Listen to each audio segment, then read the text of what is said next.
Hai, kembali lagi dengan saya Andre Tuan, di mana saya akan menjadi partner kamu untuk belajar tentang caranya mencari uang dan kemudian mengolahnya dengan baik, karena saya percaya bahwa kedua hal tersebut adalah kunci untuk mencapai masa depan finansial yang lebih baik. Dan pada hari ini saya akan sharing tentang kasus investasi bodong di tanah air.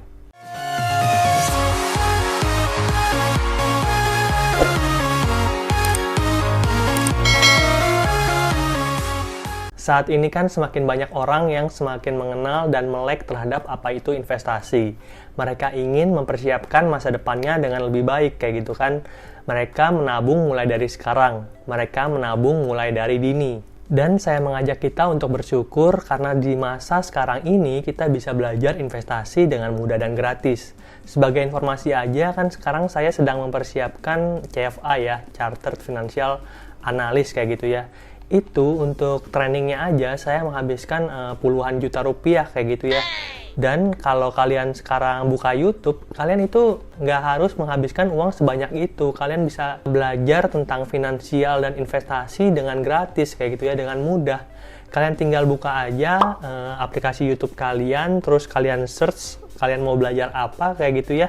Contohnya kalian search Andre Tuan, terus kalian nonton deh itu videonya dengan baik, dengan benar, dan ikutin nonton sampai habis kayak gitu ya, untuk menyerap seluruh ilmu yang dibagikan oleh YouTuber tersebut kayak gitu. Dan enaknya lagi kalau kalian buka YouTube kayak gitu ya, kalian nggak hanya bisa belajar tentang investasi aja, kalian bisa belajar tentang skill set yang lainnya. Contohnya kayak komunikasi, parenting, kalau misalnya kalian sudah menikah, tentang strategi untuk membeli mobil, tentang strategi untuk membeli rumah, tentang bagaimana caranya mencari teman kayak gitu ya, tentang bagaimana caranya menjadi orang yang baik, tentang ilmu agama. Nah, kalian bisa belajar banyak banget ilmu di YouTube kayak gitu.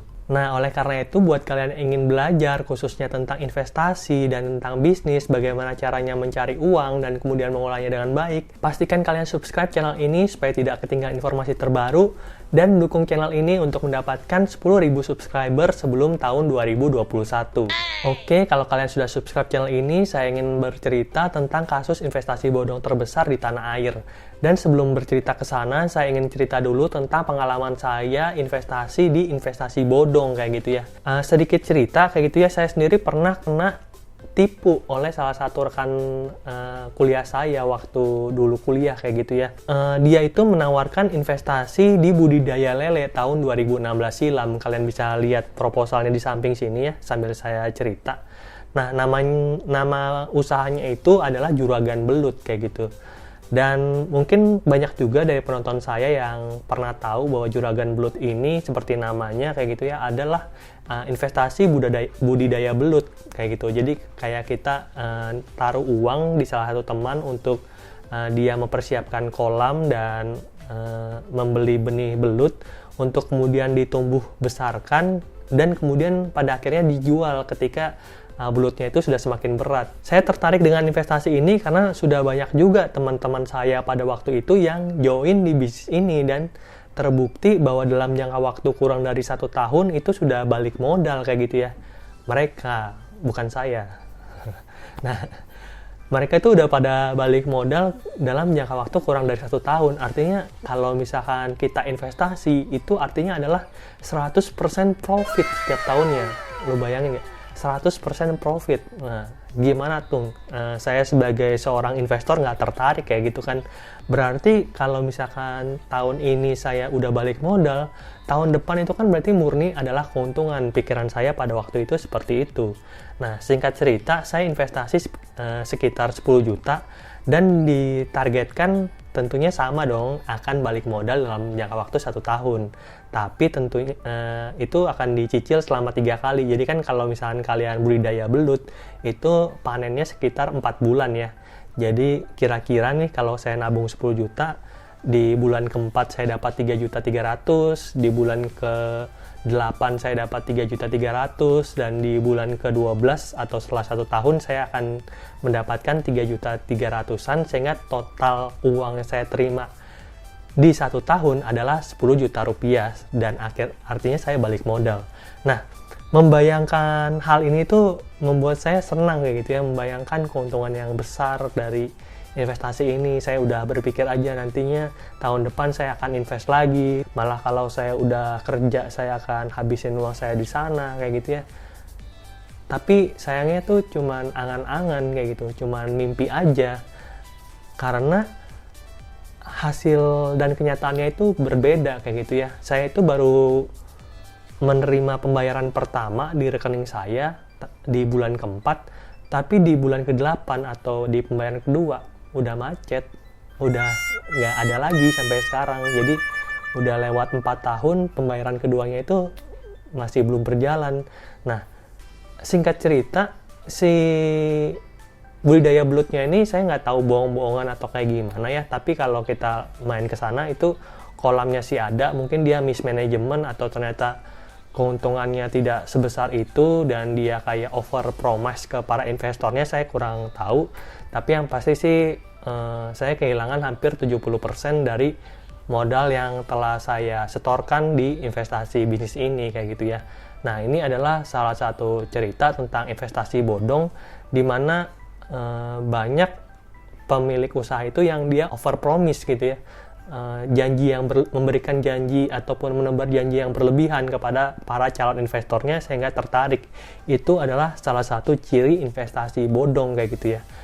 Nah, lu nggak kebayang kan, kalau saya sih kecil kayak gitu ya, ruginya cuma 10 juta.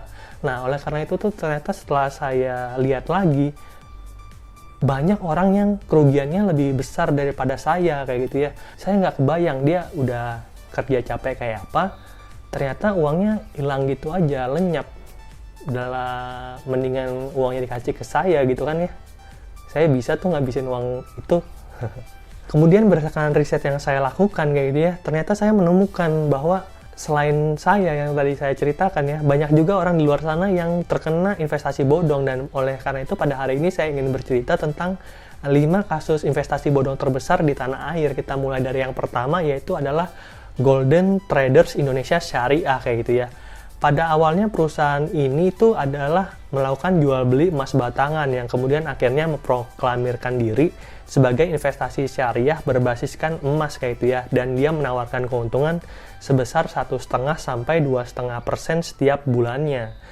Kalau 1,5 sampai 2,5% setiap bulan itu artinya kan adalah 18 sampai 30% setiap tahun. Jauh lebih tinggi daripada bunga deposito yang sekarang cuma di kisaran 5%. Nah, oleh karena itu mungkin banyak orang yang tertarik, dan mungkin juga karena dia memberikan embel-embel syariah sehingga namanya naik kayak gitu ya. Dan singkat cerita, ternyata ini adalah investasi bodong, dan korban dari investasi bodong ini mencapai 18.000 anggota kayak gitu ya. Dan diperkirakan total kerugiannya adalah 10 triliun. Berarti mungkin masing-masing orang itu rata-ratanya sekitar 500 juta sampai 1 miliar. Banyak juga ya investasinya. Dan uangnya lenyap gitu aja, diambil sama manajemennya kayak gitu ya, karena ini namanya investasi bodong. Nah, kita lanjut ke kasus kedua, yaitu adalah Pandawa Group, di mana modus operandinya itu adalah koperasi simpan pinjam. Kita bisa ke koperasi tersebut untuk menabung kayak gitu ya, dan kita juga bisa ke koperasi tersebut untuk meminjam uang. Dan biasanya bunga yang diberikan itu sebagai investor itu jauh lebih tinggi dibandingkan dengan bunga deposito. Selisihnya bisa sekitar 4%. Jadi misalkan deposito itu sekarang cuma 5%, kalau kalian nabung di koperasi mungkin bisa ditawarin sekitar 9 sampai dengan 12% kayak gitu ya. Dan Pandawa Group ini menjadi semakin menarik karena dia menawarkan keuntungan sampai dengan 10% setiap bulannya kayak gitu ya.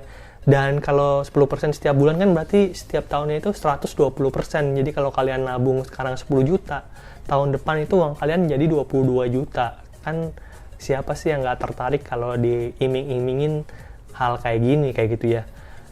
Nah, ternyata ini juga adalah investasi bodong yang kemudian uangnya dilarikan oleh pemilik dari koperasi ini, sehingga investasi bodong ini memakan 549.000 korban. Jadi lebih dari 500.000 orang yang menjadi korban di Pandawa Group ini, dan diperkirakan total kerugiannya mencapai 3,8 triliun kayak gitu ya. Jadi tinggi banget kayak gitu. Kasus yang ketiga yang berikutnya adalah Cipaganti kayak gitu ya. Ini adalah koperasi simpan pinjam juga yang menawarkan keuntungan sampai dengan 1,5% setiap bulannya. Dan waktu itu tuh dia menggaransi bahwa setiap investor yang menabung di sana akan bisa mendapatkan 18% setiap tahun kan. Kalau 1,5% setiap bulan sama dengan 18% setiap tahun. Orang-orang jadi percaya untuk berinvestasi di sini karena Cipaganti itu dulu adalah nama besar kayak gitu ya. Dia mempunyai travel Jakarta Bandung yang sangat terkenal dan banyak digunakan oleh masyarakat di kota Jakarta dan di kota Bandung kayak gitu ya.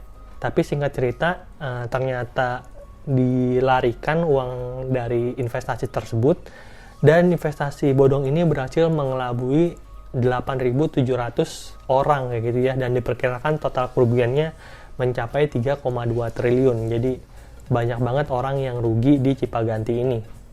Nah, yang selanjutnya adalah Primas yang nomor 4. Jadi kasus Primas ini juga sempat membuat geger tanah air karena Primas ini itu awalnya mempunyai nama besar ya, dan dia sudah berjalan cukup lama sebagai perusahaan investasi emas batangan pada awalnya.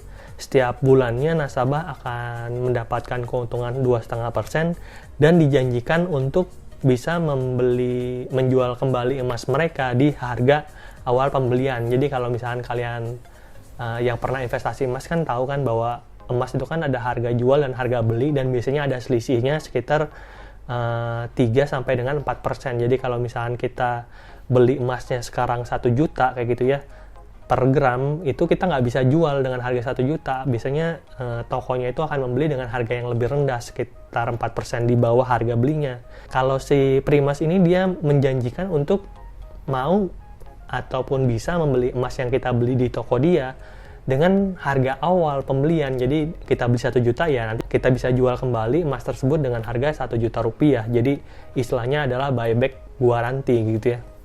Nah, dengan skema ini Primas itu berhasil menipu 3.000 orang dan total kerugiannya mencapai 3 triliun. Jadi artinya setiap orang itu rata-rata mengalami kerugian sekitar 1 miliar. Wah, banyak juga. Uang saya di tabungan sih belum sampai ya 1 miliar. Tapi kalian doain aja, semoga kalau kalian klik tombol subscribe dan channel ini bisa berkembang jauh lebih tinggi lagi. Ya mungkin bisa di tahun depan atau 2 tahun lagi, atau mungkin 5 tahun lagi, saya nggak tahu. Tapi kita doakan aja, kita kan bisa berusaha yang terbaik, tapi Tuhan yang memberikan, ya nggak?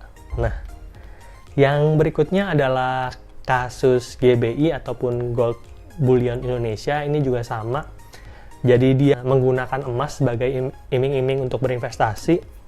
Nasabah dijanjikan untuk mendapatkan keuntungan 2,5% setiap bulannya dalam 4 bulan kayak gitu ya. Jadi dalam 4 bulan kita akan mendapatkan 2,5% setiap bulan, dan di akhir periode kita akan dikembalikan pokok beserta dengan bunga terakhir. Jadi total hasil investasi kita setelah 4 bulan adalah 110%.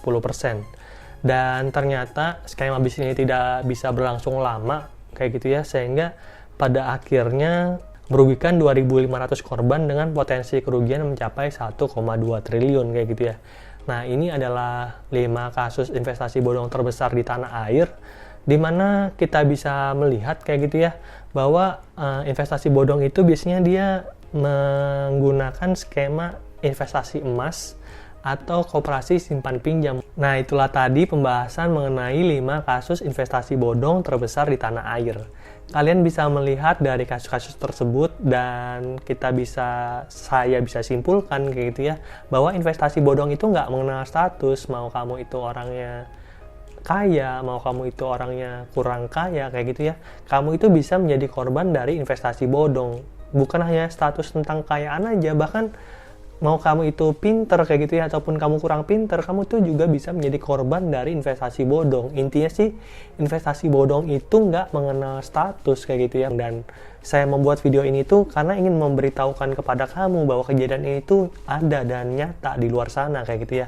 Jadi jangan sampai kalian salah melangkah, salah mengolah uang kalian. Kalian sudah capek-capek kerja, dan kalian investasikan di tempat yang salah, dan kemudian uangnya hilang gitu aja, lenyap kayak gitu ya. Nah, seperti juga di sini saya ingin berbagi quote sedikit kayak gitu ya. Kalau orang pintar itu kan belajar dari pengalamannya dia sendiri kayak gitu ya.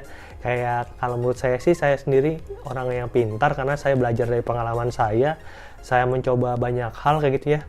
Tapi di atas orang pintar itu ada yang namanya orang bijak kayak gitu ya, dimana dia nggak hanya belajar dari pengalamannya dia, tapi dia juga bisa belajar dari pengalaman orang lain kayak gitu ya. Dan oleh karena itu saya ingin mengajak para penonton saya semua, para penonton YouTube channel ini untuk menjadi orang yang bijak, supaya kalian nggak harus belajar dari kesalahan kalian secara langsung, karena terkadang itu kesalahan bisa sangat mahal harganya. Kalian bisa belajar dari kesalahan orang lain dan bertekad untuk tidak mengulangi kesalahan yang dilakukan oleh orang tersebut kayak gitu ya.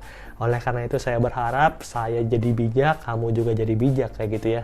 Dan mungkin segitu dulu aja ya video saya pada hari ini. Saya harapkan konten ini bermanfaat buat kamu kayak gitu ya. Kalau kamu suka dengan video kayak gini, silahkan tinggalkan like untuk memberikan tanda bahwa kalian suka dengan konten kayak gini dan mendukung saya untuk membuat konten yang lebih baik lagi. Dan kalau kalian merasa bahwa video ini bermanfaat, silahkan kalian share video ini ke salah satu orang teman kalian yang ingin melakukan investasi yang kira-kira menurut kalian bodong kayak gitu ya, supaya dia tersadar bahwa nggak selamanya investasi itu indah, karena ada juga resikonya kayak gitu ya. Oke, kalau kalian ada ide mau dibikin video apa, silahkan tinggalkan aja di kolom komentar. Nanti saya tampung dan coba untuk bikinkan videonya. Sampai jumpa di video berikutnya. Dadah!